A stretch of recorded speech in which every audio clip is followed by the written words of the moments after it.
So this morning I would like to introduce first the host, Alnoor, who will be holding the space for the conversation. Alnoor Ladha is a writer and a speaker and an activist. Alnoor focuses on the intersection of political organizing, system thinking, and narrative work. He was the co-founder and executive director of The Rules, a global network of activists, researchers, and writers focused on addressing the root causes of our civilizational polycrisis.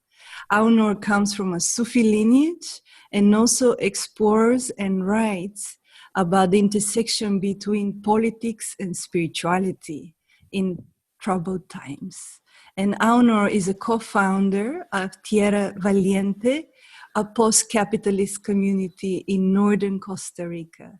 So he's with us this morning from Costa Rica, from the jungle of Costa Rica. Welcome, Alnoor. Thank you for being with us. Thank you for having me. And it's an honor to be introducing Vandana. I think Vandana is going to do some opening remarks and we'll open the space. And I'll just give a brief intro to Vandana before we do that. And then we'll move into a Q&A. I think most people know Vandana's work. And she's been a big influence on many of us in both the world of the worlds of activism, organic farming, biodiversity, science for social good, and many other fields. She's a physicist, an ecologist, an activist, a writer. She's wrote dozens of books and edited dozens of articles.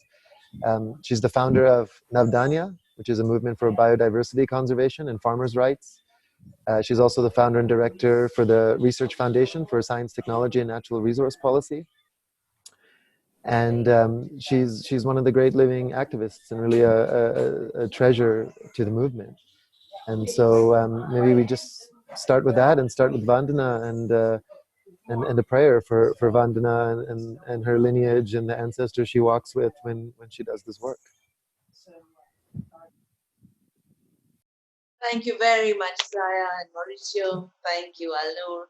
Thank you for all of you who are here for this dialogue, Wisdom in Our Times, and for an amazing group that attracted me immediately, Science and Non-Duality.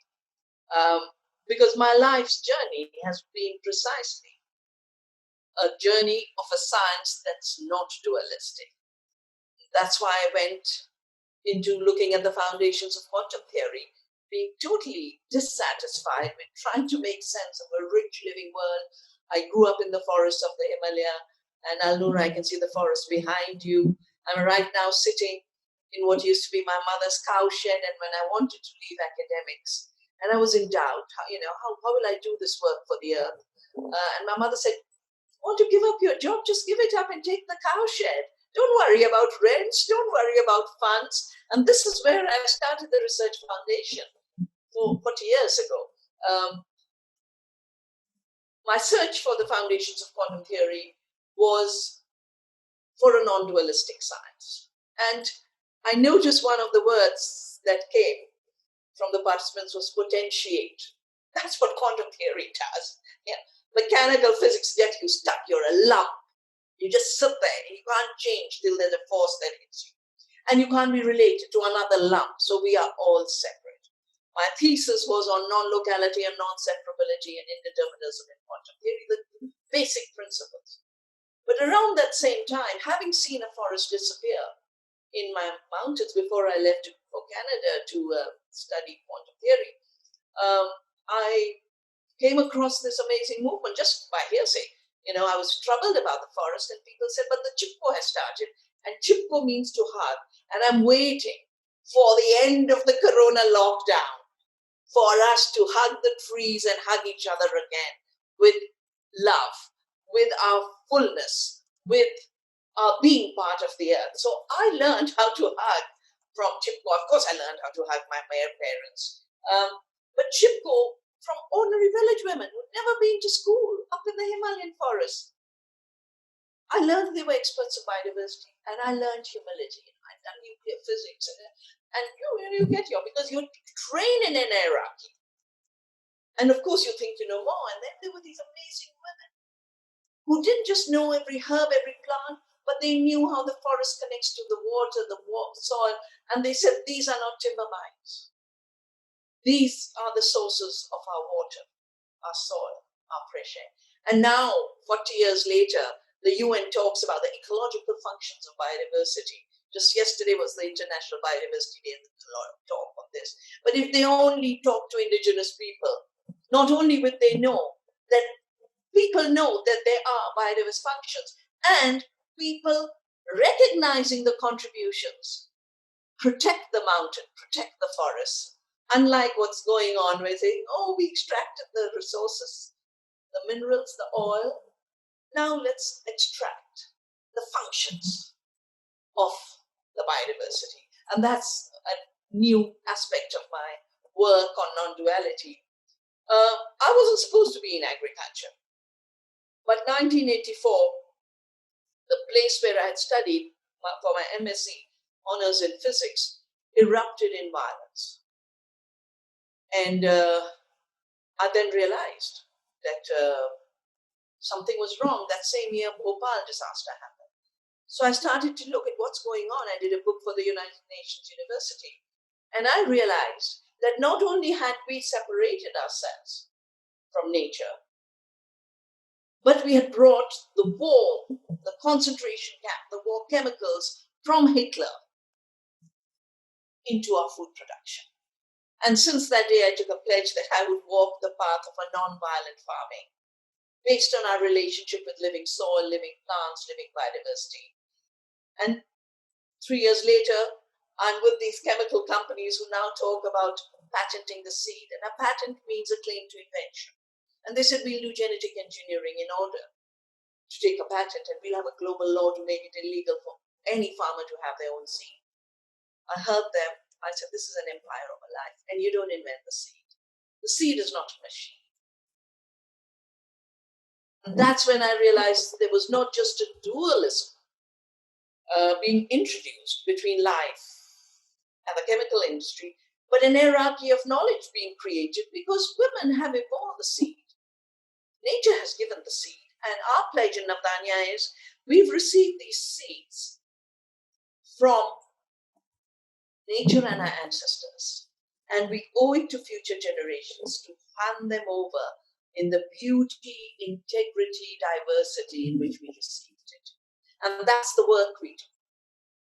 We were just saving the seed as our spiritual duty to the earth and to creation. In the process, an agriculture has evolved, which could feed 2 times India's population. And if we worked with nature, we worked with the laws of biodiversity, we could actually feed 2 times the world's population. We wouldn't need 1 billion people to be starving, and we wouldn't need 2 billion people to be very sick. Which brings me to another duality. The duality that was created between people and some people. You see, the same anthropocentrism that said we are separate from nature, written into Bacon saying masculine birth of time, we are not part of nature, we are master and conquerors. Boyle saying the idea of a sacred nature comes in the way of our building an empire over lesser creatures. But the lesser creatures were not just the plants and the animals, the lesser creatures including anyone with a slightly darker color than a European white. The blacks then became property to be taken as slaves. It redefined women to be passive objects. And it turned a whole hierarchy. It created an hierarchy in religion, making one religion a civilizing mission. But all this went hand in hand with desacralizing our world, desacralizing the living world, desacralizing our bodies. And I can't believe the so-called science that says the mind is the brain here and the body is separate and it's not thinking. And people who work, the peasants, the farmers, the women, are unthinking bodies. And the real minds have to escape from their bodies ever since the time of Descartes to get real knowledge. I would have thought this illusion that has brought us to such a brink of destruction. It has caused the sixth mass extinction. It has driven the climate catastrophe. It has turned half of humanity into refugees. It has created unemployment. It has desertified the soils, created a water crisis. And yet, that path of escape from the body, of man's mastery over the living world doesn't stop. I'm just reading a book and I'd like to share it with this community. Yeah, so let me just share this with you, because this is the kind of time we're in. So, Descartes said there's res extensa and res completans, there's tables and chairs and length and breadth and marks. That's it. There's nothing else in the world. And the mastery is to be able to measure it, not to live in it, not to experience its sacredness.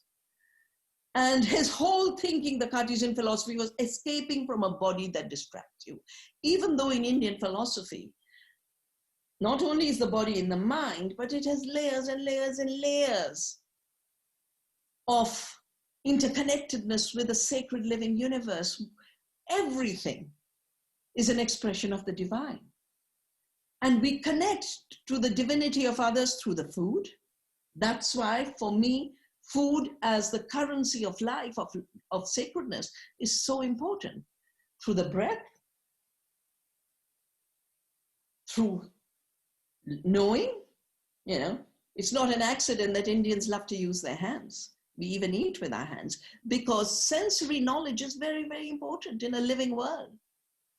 We know and interact through discrimination. Vijnan, our word for science, is the ability to separate falsehood from truth, the ethical from the unethical, dharma from adharma.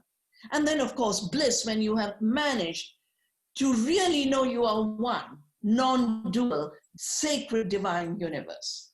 But this is the world, a bunch of overgrown boys playing with toys in Silicon Valley are thinking. They say we've got to complete Descartes' work of escaping from the prison of the body. This sacred body is a prison. And then Ray Kurzweil, who is the Google's head advisor at NICE, says, we will be software. What, after all, is the difference between a human who has upgraded her body and brain using nanotechnology and computational technology, and a robot who has gained an intelligence? No difference.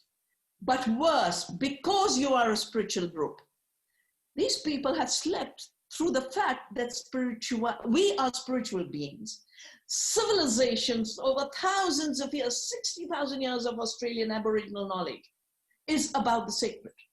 That we are spiritual beings seeking our humanity and our earthiness to live in the right livelihood on this planet.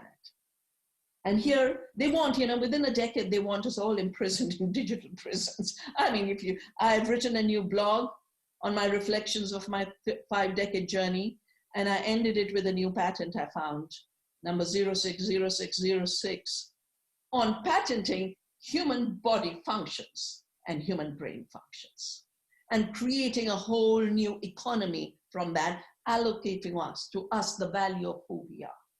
Not value from within, but value through a cryptocurrency. And one cryptocurrency transaction I found takes more energy than an entire household in America, which is very wasteful in energy anyway. But this is what Ray is thinking of. He's written a book called The Age of the Spiritual Machine. Our civilization, for the first time, will have the ability to be spiritual. Our civilization will then expand outward, turning all the dumb matter and energy. It's not dumb. They made a mistake saying your prayer in the beginning about Mother Earth was so beautiful. Mother Earth is living, and she's divine. It was that Cartesian divide, the Newtonian divide, that said nature is dead matter, which we can manipulate to will. They're still stuck with that 200, 300-year-old mistake. Dumb matter and energy we encounter into sublimely intelligent, transcendent matter and energy. We'll make it through our machines and computers. So in a sense, we can say the singularity, because they believe this merger with the machine is a singularity. They say for the first time, merging with the machine, not with the universe, not with the consciousness of the universe, but that merger with the machine will ultimately infuse the universe with spirit. Could there be a bigger illusion than this? This is our work as a community, to be able to work with the spiritual forces to prevent this dystopia from becoming the reality.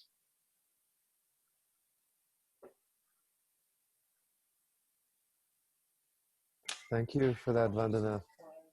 Beautiful. Thank you for the overview and the reminders. And I want to get back to a lot of the things you said, but maybe we start and root in the spiritual and in the personal. And just to hear a little bit about your spiritual journey. And when we were talking last week, you mentioned where you were in near Rishikesh in the valley, near the Ganga, and all the teachers and influences you had and your parents had. And maybe we start with that place in the spiritual journey, and then we will come back to Ray Kurzweil, if you will. So I'm very blessed to have been born in the Himalaya, to have grown up in the Himalaya, which is really the land where everyone comes who's a spiritual teacher. I grew up with my parents teaching us, don't hurt the tree, don't pluck a flower without apologizing. So our very training was in that spiritual tradition of the earth as sacred and living. But because at that time, and I'm talking about the 60s and 70s, some of the most important gurus and teachers of India lived in my valley and in Rishikesh. Ananda Mahima was up the road from where I am right now. Sant Kripal Singh was our spiritual teacher. Shivanand, Swami Shivanand, amazing. And my father actually wrote the contract for the transcendental Mahesh Yogi to be able to create his huts, where the Beatles then came and did transcendental meditation. So I know our weekends were either in the forest or visiting a spiritual. We were very young, but all of that seeped into us. And my parents were very, very spiritual. And both of them, before they went, they announced, and now I'm going. And part of what our dear Ray Kurzweil that I quoted you, part of what they're trying to do is we've got to make our body a machine so we don't die. They have no idea that it's just another transformation. And both my mother and my father realized that we are part of a bigger world, and birth and death are part of the same cycle. And they went with consciousness, they said their goodbyes. And I just feel blessed to have had parents like that and to have been exposed to the teachers who have shaped India's spiritual tradition in our modern times. And how did that influence shape your political work? What's the correlation with this, if you will? Well, for me, the forest was an extension of myself, or I was an extension of the forest. And there was no separation. But also, I think that spirituality gave me the dharma to say you cannot just sit still and let harm be done. So my activism really flows out of the concept of dharma. My karma yoga is from my dharma, and my dharma comes from that spiritual exposure. Every activism of mine is for the sacredness of life, whether it be saving the seed, defending the forest, our sacred Ganga, for which so many spiritual teachers have given their lives. And now, for me, the sanctity of the human being, just because of a few boys, them overgrown boys who knew how to do analytic algorithms a little better and make machines to work with algorithms.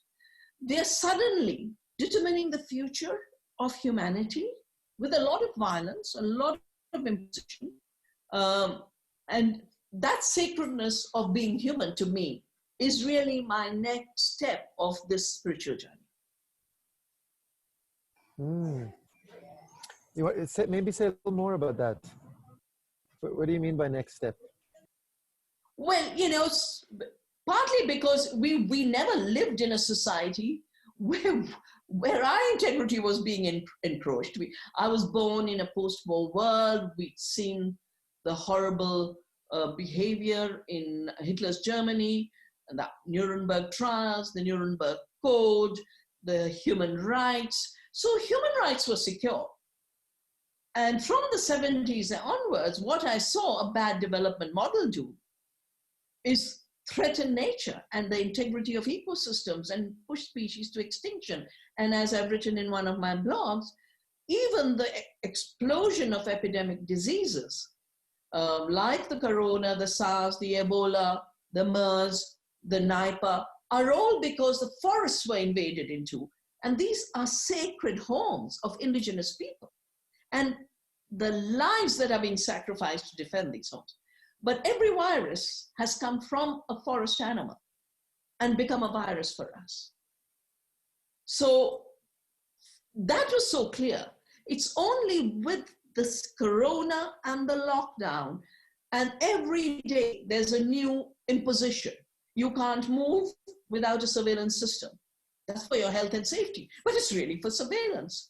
And then I come across this patent, 060606, and it's basically saying mining body activity, it's going to give everyone a little watch. And mining it, of course, through computers and sensors. And then we become users of the machine. We are no more human beings. We are no more full-fledged part of a sacred universe. We are not anonymous. We are not self-organized. We aren't conscious. We are users of the machine. And then the machine, having downloaded our body data and our brain function, will go through algorithms that decide what is the right way to be. And then will allocate us value, the cyber currency value. So autonomy and sacredness is being mined without our permission. 2, we are being reduced from human beings and sentient beings and jivas to users of machine. We are appendages of machine. And then our value, in a sacred universe where the divine permeates all of life, we are part of that divine. We are being turned into users, and our value is no more divinity. Our value is a cryptocurrency. This is probably, if you ask me, it's bigger than Columbus, it's bigger than slavery, it's bigger than the witch hunts, not only because all of humanity is being sucked into it, but with the narrowest of thinking, the most Cartesian mindset with the most violent instruments of control. That is why each of us seeking our full divinity, seeking our full sacredness, is also exercising our spiritual power. To say dumb energy, no. Our energy as spiritual energy, it's not dumb. So I want to talk a bit about, let's say, theory of change. There's two lenses, and this is very simplistic. But one way is to say, okay, let's go, as you called them, a handful of boys. And we have this, spiritually immature, uninitiated, largely autistic, white male Silicon Valley set that is disproportionately determining future human relationship with things like artificial intelligence, cryptocurrency, etc. Yeah, on the one side, and then you have the mass social movement and the role of people. But and I want to get to that, but I want to first start with this other. And start with the place of dualism, because there's a lot of fear around the dualism of the other.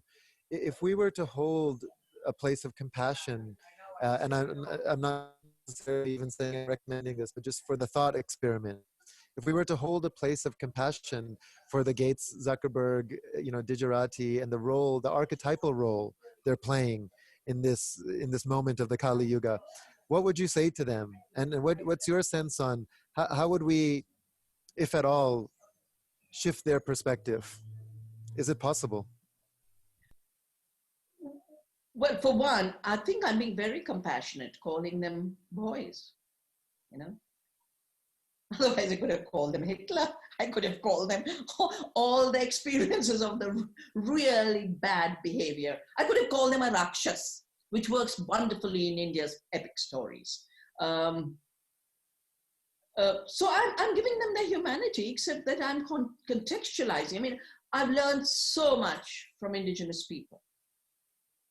And the most ordinary indigenous person has so much wisdom. And then I see these people with knowing so little about anything except making software and gadgets that work their software. And so I feel a bit sorry for them. And that's where my compassion comes in. But my, the Durga in me says, you can't let the destructive forces determine the future. You've got to have the creative forces, the spiritual forces, play their role. Do you feel that they're playing an archetypal role in our awakening in some way? Oh, for sure. When I started to save seeds, I used to always be very grateful to Monsanto. I said, if they hadn't thought of patenting seed, where would I give my life to seed seeding? Where would we have saved the seeds just because they had to be saved? And we'd have salt-tolerant and flood-tolerant seeds that are today rescuing the people after the cyclone Amphan. And they rescued them in the 99 cyclone. And every 3-4 years, there's a devastating cyclone. So I'm grateful that if they had just been like everyone else, well, I'd have been doing my normal thing, right? If that forest hadn't been cut, I would have lived a life of a quantum physicist, maybe somewhere. But I wanted to come back to India and say thank you. But I wanted to then protect, at that time, the forest. And now I'm very grateful because we were taking our humanity for granted. And just like people were taking the seed for granted, and it took the threat of patenting to realize, no, these seeds are not your inventions, they're not machines. Now that we are being defined into being appendages of machine, I think it is a moment to wake up to our deep humanity, our deep spirituality. So we can be grateful to them too. Yeah, shukran. So they say in the Kali Yuga, which is the dark ages, the fourth of the four cycles in the Vedic cyclical history, that also the Kali Yuga is the time of the most amount of light, and it is the time of the most assistance from interdimensional beings, deities, etc. And so in some sense that our awakening is happening through our choice to be here right now, to incarnate in this period. And I want to ask you about the role of what ordinary citizens, people in the sand community, politically, what can we do? Spiritually, what can we do? And to also say there's been many conversations, I feel, even the duration of this week, where there's this idea that dualism, there's a fear of dualism, that to be an activist or to be in judgment creates more duality. And so maybe you can comment with that lens as well. I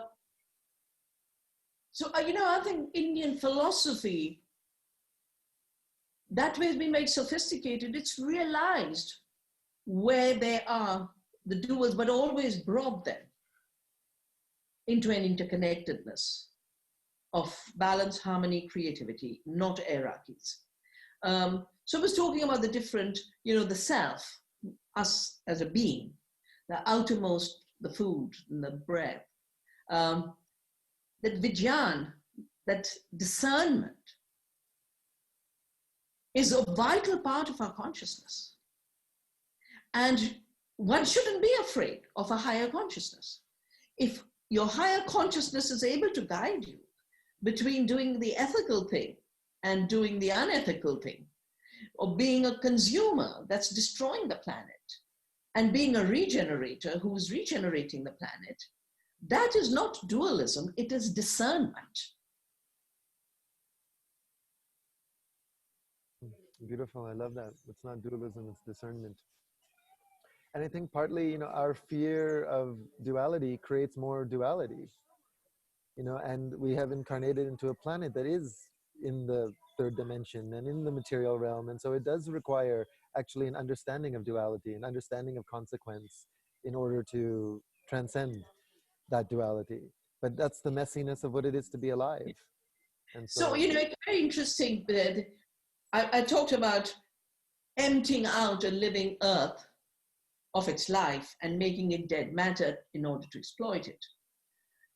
And then we've had in recent times an awakening of spirituality, but a spirituality that's still outside the material world. Yeah, a lot of meditation, a lot of people come to yoga at Rishikesh. But if we realize that the universe is sacred and every living being is part of that sacredness, and each of us is interconnected, just like in quantum theory is nothing separate. We are interconnected in our being. That interconnectedness is a sacred interconnectedness, and part of it is material. Yeah? Part of it is material, not just in the sense that our bodies have to be respected, but the food we eat in India, we say, Annam Brahman, that God is in the food. It's in the way you cultivated it. That's why another text, that Upanishad says, the highest dharma is growing in giving of good food. And the worst dharma is not growing food or serving bad food. So it's not an accident that India has had such rich food traditions, because it was part of a spiritual tradition. It wasn't part of gastronomy and cuisine. It is part of doing your best through the food, because it is the sacred currency of life. But now, I've done many books on food and health, because we are now realizing that organic has far more nutrition. People eating organic can heal their damaged gut in a week. A week of a diet, getting off chemical diets, can heal. That our gut, which is called Agni in Ayurveda, this is where all the transformation takes place of the food that comes from the soil and the plants and the bees and the butterflies and the earthworms, and is transformed into becoming what we are. 60 trillion, 60 to 100 trillion, they don't know exactly. Nearly 60 to 100 trillion microbes are in our gut. And that's 90% of who we are. We are interbeings. So this idea of there's nature here and humans there is so wrong, and I feel very sad that some of my environmental friends in the West, who now talk a lot about the natural world and the natural world and the natural world, don't know how to live lives taking a sacred nature as part of who they are. It's still carrying on that ecological apartheid of separation. And now they're supporting a whole crazy idea in which Silicon Valley is finding big money. You see, it's 7.3 billion people could be stopped from eating real food that comes from the earth and could be forced to eat lab food. Can you imagine the market? And a lot of my environmental friends are saying, we've got to get the farmers off the land. We've got to get food into the lab. No, my 35 years of serving the earth through agriculture has shown me that agriculture is actually our best service to the earth. And when we do agriculture as service, even in the opening song, there were some beautiful lines, of let me give to you. It's only in agriculture we can give back to the earth. And by giving back to the earth, she gives us even more in abundance. And that's how we are seeing we can feed 2 times India's population. And we don't have to destroy the planet for agriculture just because GMOs destroy the Amazon. And the prairies, doesn't mean you have to assume agriculture can only be done that way, just as it's wrong to assume that human beings can only be consumers. It's wrong to assume humanity can only think mechanistically. We have so many potentiates, so many potentia. And it's this moment of very severe threat, of convergence of so many catastrophes, from the corona to the economic pandemic of half of humanity losing livelihoods, to the hunger pandemic, to the new conquest pandemic, saying, oh, new colony, our minds and bodies of these silly humans, we'll now improve them. We are at a very, very exciting moment where all the teachings of our ancestors, all the wisdoms of the past, all our own lives, consciousness and awakening, and humanity as one, in one planet, acting as one humanity, because it's not, a Zoom link. Thank you very much to Zoom, but our consciousness connects us anyway. Oh, thank you for saying that, Vandana. It's beautiful. For those of us in the sand community, many of us living in the West, many of us living in city environments, not necessarily growing our own food. What is, as sort of an elder sister in the movement and council, what would you say to us for what we should be thinking about and what we should be doing to be more political, to support food sovereignty globally? Well, I think we should, as a spiritual discipline, at least grow one plant on a little windowsill, maybe 10 plants if you have a balcony, maybe 100 plants if you have a garden. Because it's like that little tulsi in every house of India, where to the sacred basil, we say, I can't take care of the whole universe, but I see the universe in you, and I will take care of you. So I think it's important just to reclaim our spiritual connection with the earth, with the seed, with the plant, with our food, with life. Second is, because of the plans, and this is the work I do, so I can tell you there's such huge investments, and there is just so much media work, and every scientific institution is talking about this lab food as the solution. I do think that a very important step is creating food communities, even where you can't grow all the food you need. Know the farmer who grows your food. And it'll be an effort. But, yoga is an effort. Destruction comes fast. You want to spray Roundup, it's very easy. You want to drop a bomb through a drone, very easy. But every activity of care is an effort. And it's only in recent times, effort for the good work, effort for care, effort for regeneration has been made to look like a drudgery. We need to reclaim the sacredness of work, the sacredness of effort. And part of that sacredness of effort is building community. We will have to reclaim the commons of our food, the commons of our life, the commons of our knowledge, the commons of our spirituality. And creating food communities is the most important thing we can do, because scientifically we know the closer the food is to home, the better it is. The more diverse the food, the happier your gut microbiome. Organic, only small farms can do that, better than chemical. So no matter which way you look, and not industrially processed, but artisanally processed, no matter which way you look, a local food economy is an ecological imperative, a climate imperative, a species imperative, a health imperative, and a spiritual imperative.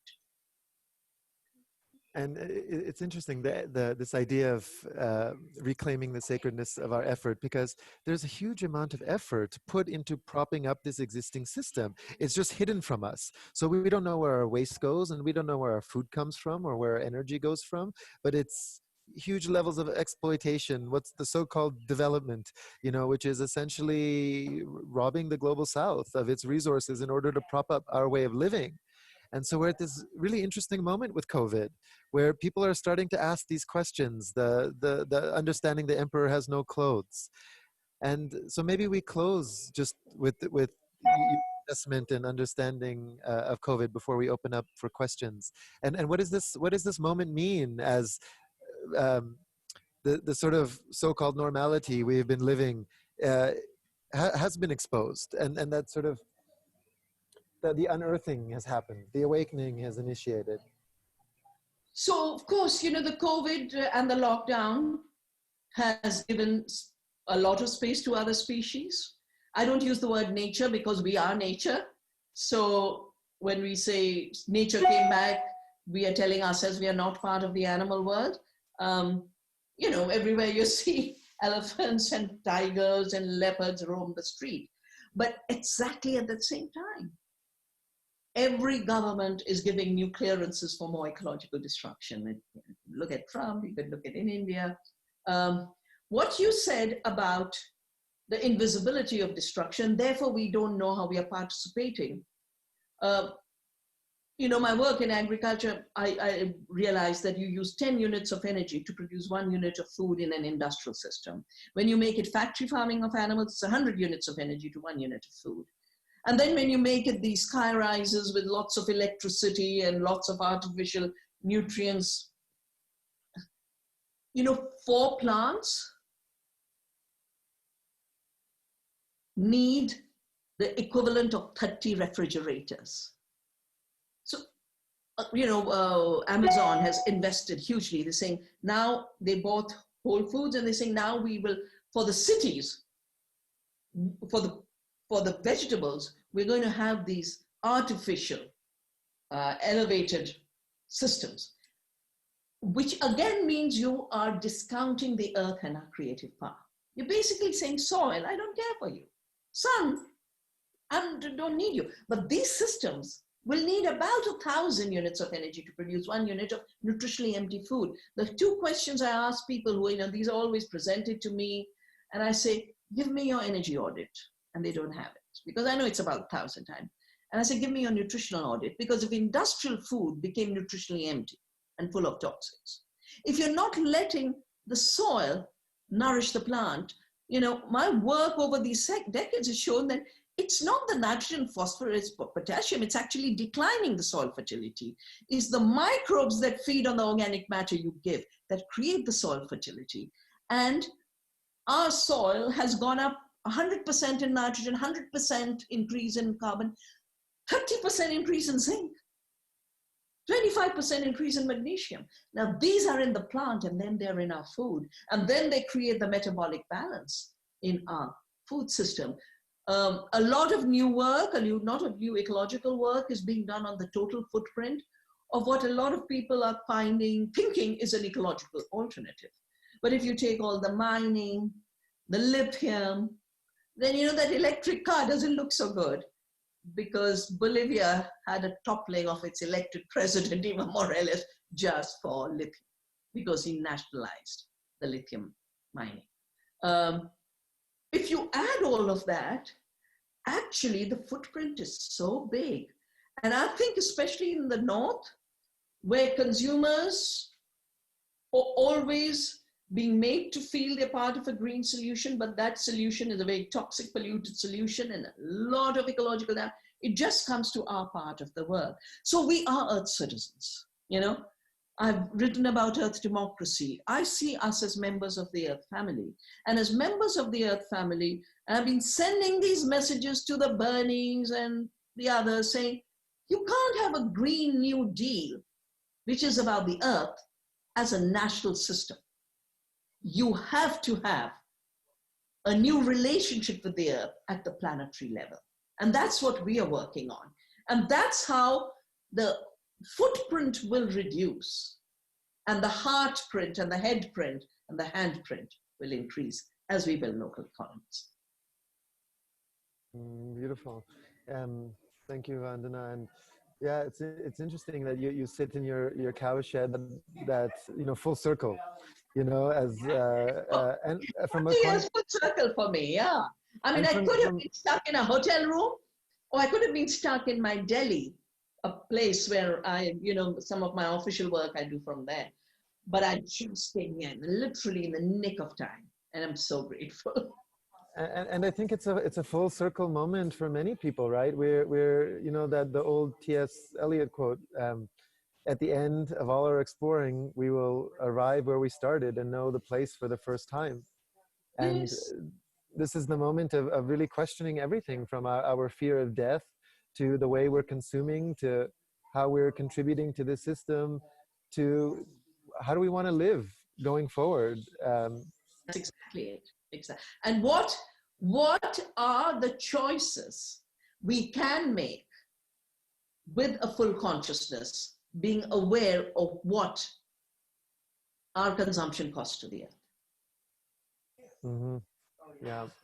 Um, yeah, beautiful. And with that, maybe I'll open it up for questions and just moment of transparent facilitation.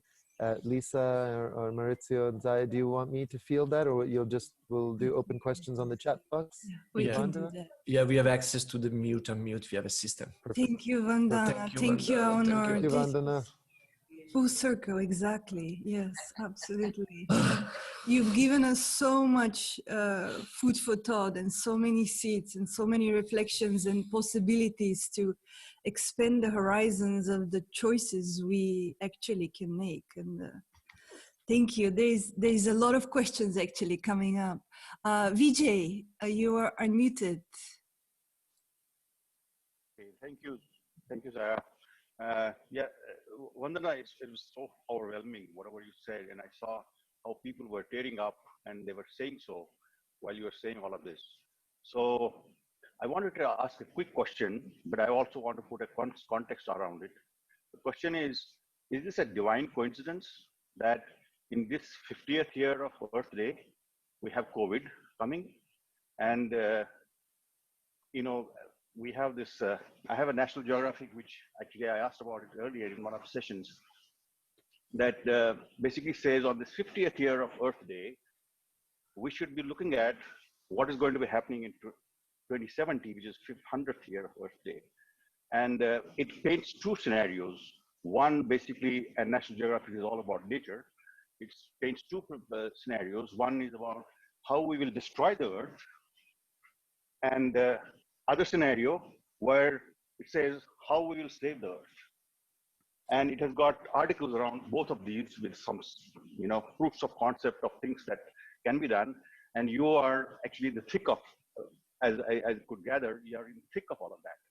And you have the influence to shape the policies, social policies, industrial policies, and scientific policies. So, and I also heard in Indian Prime Minister's industrial policy about go vocal about local, be vocal about local. And so basically a big country, second largest country in the world, basically saying that, Prime Minister saying that. So basically something that this COVID is, and it is a post-COVID pronouncement that he's making. So is there a hope that we will actually save the Earth? Or will we destroy the Earth based on what your assessment is? Actually, I'm one of those boys of Silicon Valley. I'm in the middle of Silicon Valley. And I also know that Federico Faggin, who comes to SAN very often, he invented the microprocessor, which is creating this whole platter for the artificial intelligence people. But he today, 50 years later, and it's again 50 years, divine coincidence, that he is turned completely towards consciousness. And he is one of those boys who's now in this world. So are these people going to be empowered in the post-COVID era because it's going to shock us so much? Thank you. Thank Beautiful, you, Vijay. Vijay. Thank you. Beautiful. Well, Federico did 25 years of spiritual sitting. He really, while he was inventing, he was doing also his spiritual work. So that really brought him back to consciousness. Which reminds me, one more guru of my childhood. We used to be very close. My family was very close to Neem Karoli Baba, to whom I think Steve Jobs didn't meet him, but he went to the ashram and then was enlightened by him. So, the question that Vijay asked about the two, hope doesn't come from the skies. Hope is not an inevitability. Hope is cultivated. And cultivating hope in the midst of despair is spiritual practice.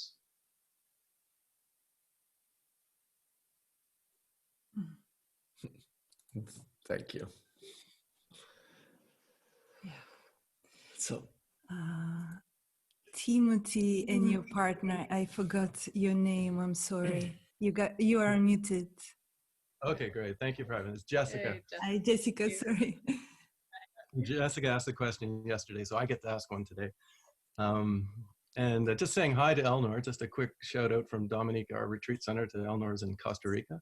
Mm-hmm. And yes, Vandana, I'm very, very curious about your perspective on the theory of consciousness that Stuart Hameroff and Roger Penrose put out, where it can be located, a quantum process may be located in the brain itself. Could you expand on that and let me know what your perspective on that particular approach might be? Well, some brain functions and the quantum process of complex thinking can be located in a part of the brain, but every cell of ours is an intelligent cell. And now that 60 trillion microbes that I was talking about, they're talking about it as the second brain, which determines more neurological functions than even our brain here. So now a lot of work is being done on how when you eat toxics, your gut microbiome is being damaged. And for example, glyphosate, it kills the shikimate pathway. Many of the bacteria in our gut have the shikimate pathway. And that means that many of the enzymes that these bacteria used to produce, which then produce the neurotransmitters that make our brain function, they're no more able to do their job. And it's not an accident that you're seeing such as, but this exponential curve. If you look at all the chronic disease curves, they're like that. They're like that, including the neurodegenerative diseases. And the CDC's data is admitting that if at the rate, look at the rate of autism in America, 1 in 2 kids will be autistic. Yeah. So that is a damage to the neurological functions via the second brain. Intelligence is distributed, and I think one of, again, the arrogance was that first it was created that, men have a brain and women don't, and whites have a brain and the blacks don't. And of course, animals don't, and the plants don't. J.C. Bose, who was one of India's top physicists who actually did the early work on electromagnetism, he did work with plants and plant sensory response and intelligence. And he said, plants are sentient beings. And for a while they celebrated him and the Royal Society called him. And then of course the Cartesian system got panicky. Animal intelligence, look at the amount of work being done on animal intelligence. Bacterial intelligence, do you think all those antibiotics that are getting resistant because so much antibiotics is being poured in factory farms and that antibiotic resistance moving to us? Yesterday I was on our Indian Biodiversity Congress. I'm the chair of the National Biodiversity Congress. And the Biodiversity Board chair was saying, we've been put on this job that we have to look at the One Health, animals and humans. I said, well, how did those microbes become resistant? Surely that's intelligence. Intelligence comes from intellegre, the ability to choose, the ability to adapt. Or the Roundup weeds, the weeds that are totally resistant to Roundup in the fields of the Midwest. So I think this, some brain functions are located in the brain, but this is not the mind. And this is not the, the source of intelligence.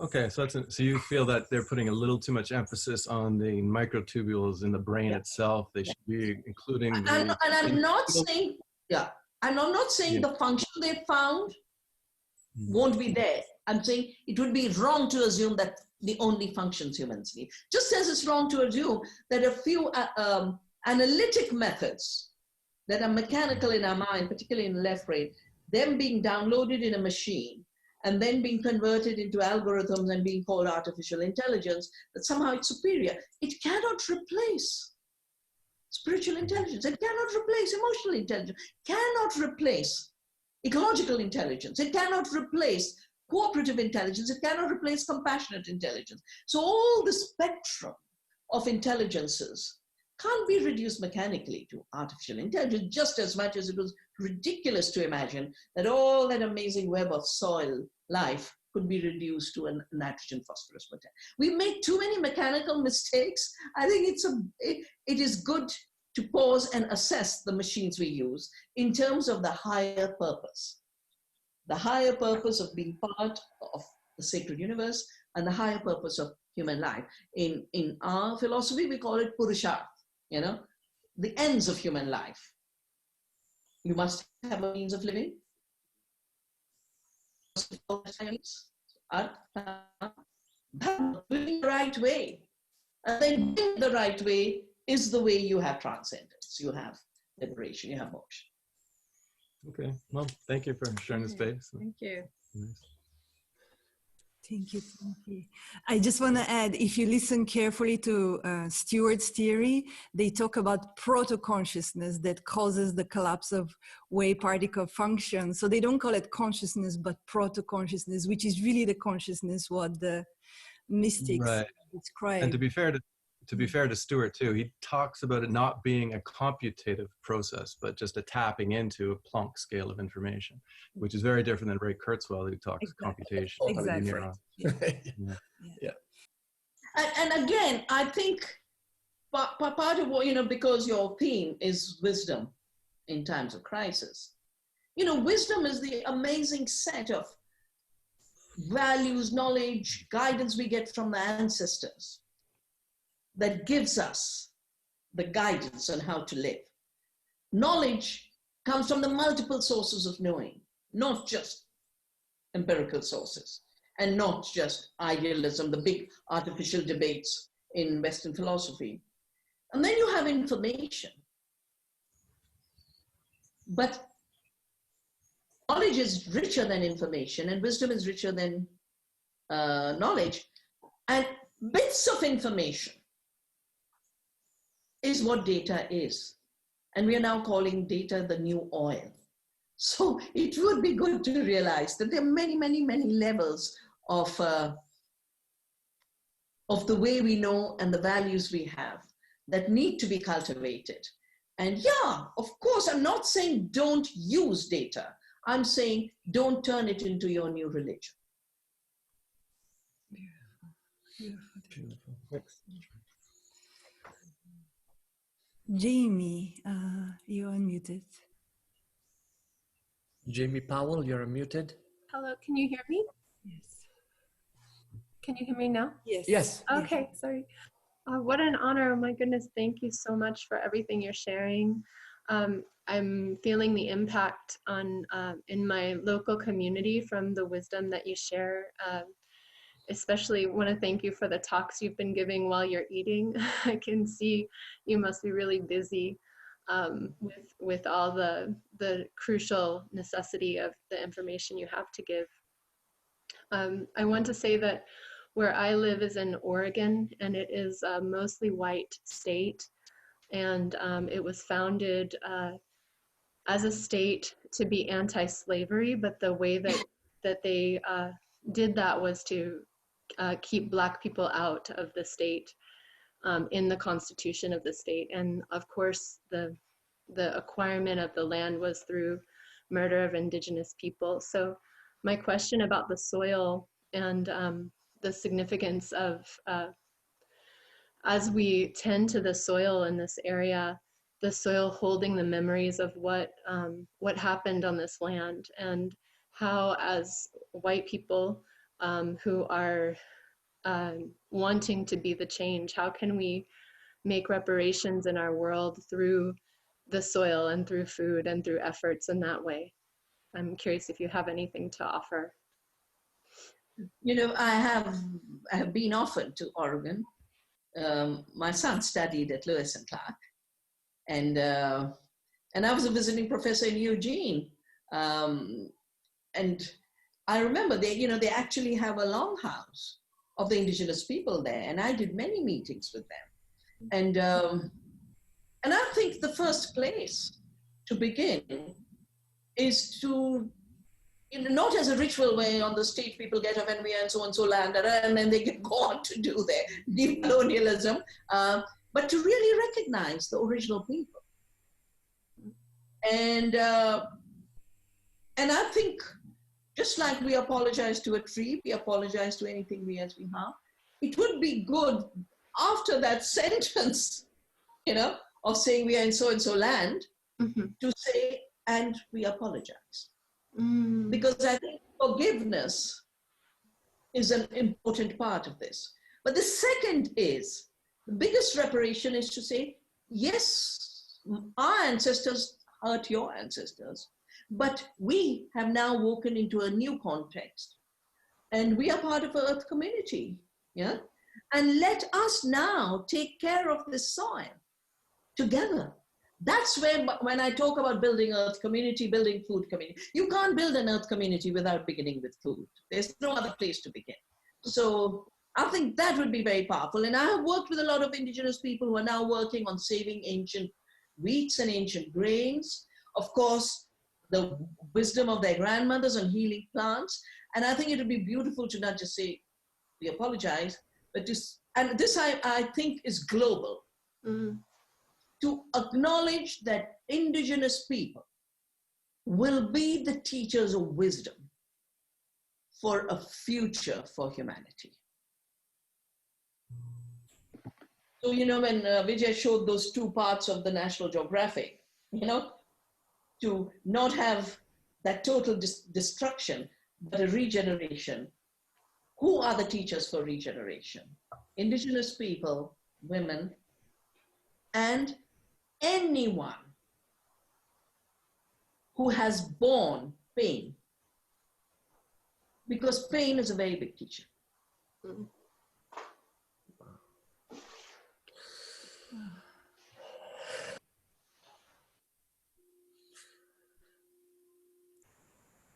Hillary. Hillary? Hello. Hillary. Yes, we can hear you. I'm going to put it on speaker here. Yeah. Can you hear me? Yeah. Shall I go ahead? I was so inspired by the Mata Durga in you. And I'd love to share that and call on that. And my question is, have you any words of compassion to help me, I'm white, I live in England, in the East Midlands of Britain, and our history. I'm one of those people who has that backpack of white privilege. And I live in a very white society here.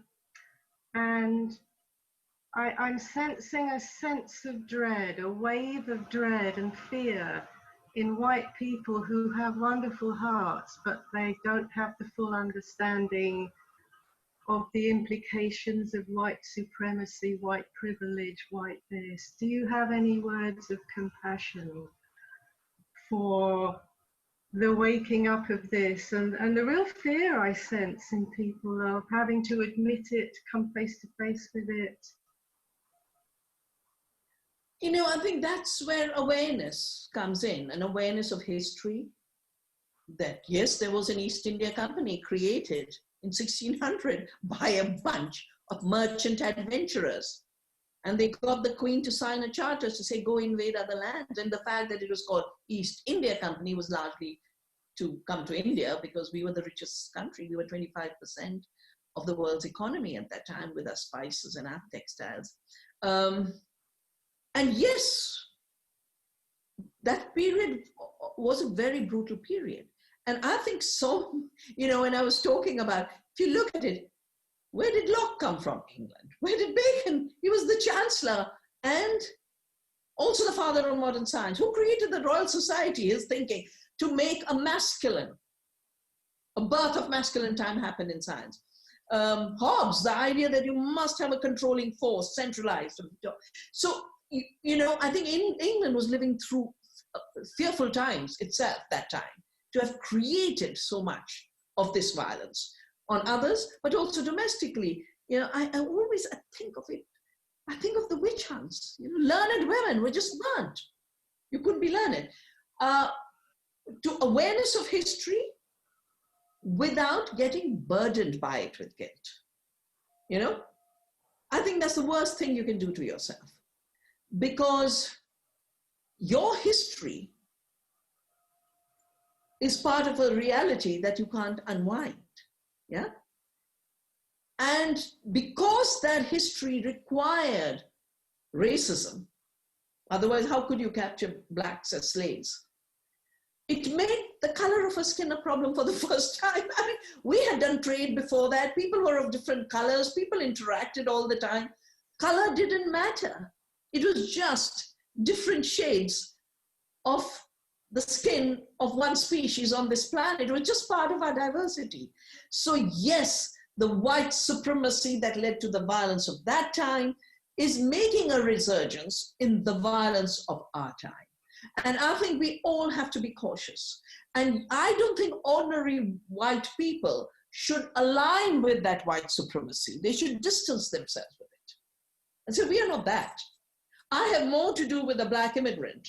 I have more to do with the Indians that my ancestors colonized, because we are all building a new world where all humanity can realize they're part of one earth family. And white supremacy rising at this time is because of the multiple crises we are facing. And the problem is, because they use violence, they don't let anyone else come near them, you know? So they isolate themselves into these enclaves of gun-wielding, shooting school children kind of people. And sitting from here, I can't find a way. I would go hunt them if they were close to me. But I feel that ordinary whites becoming part of this change will also spread a consciousness into the others who, through insecurity, I really believe all violence comes from fear. And a lot of the colonizing violence against women and nature and indigenous people has come of fear of anything that's alive, and anything that's alive in freedom. And anything that's alive in freedom means it can do its own thing. And so there's this fear of, oh my gosh, I'm going to lose control. And so you see the rise of white supremacy. I think a big antidote is to allow other consciousness to grow, rather than feed it through reaction. I went to the United States 4 days after Trump was elected for a lecture tour. And people would just cry, you know, people in the audience would just cry. I said, why are you troubled by one man? One man. There's so much humanity. There's so much life on this planet. Don't get obsessed with one man. Think of all the others with whom you can create another world.